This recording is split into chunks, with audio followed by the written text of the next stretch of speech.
पहाड़ों पर बसे एक जंगल के महाकाय वृक्ष पर सिंधुक नामक एक पक्षी रहता था।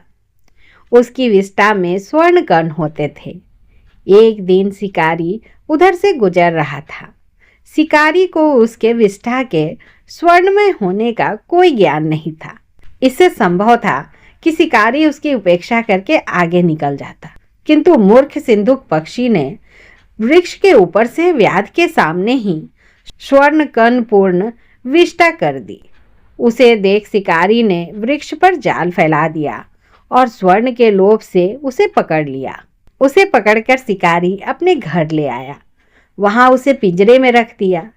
लेकिन दूसरे ही दिन उसे यह डर सताने लगा कि कहीं कोई आदमी पक्षी की विष्ठा के स्वर्णमय होने की बात राजा को बता देगा तो उसे राजा के सम्मुख दरबार में पेश होना पड़ेगा। संभव है राजा उसे दंड भी दे।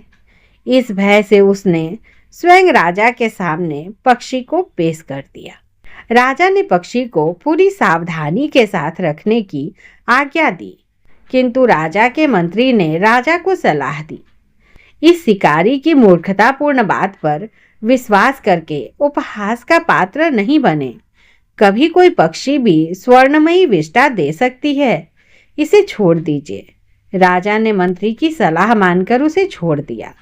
जाते हुए वह राज्य के प्रवेश द्वार पर बैठकर फिर स्वर्णमयी विष्ठा कर गया और जाते जाते कहता गया, पहले तो मैं ही मूर्ख था जिसने व्याध के सामने विष्ठा की।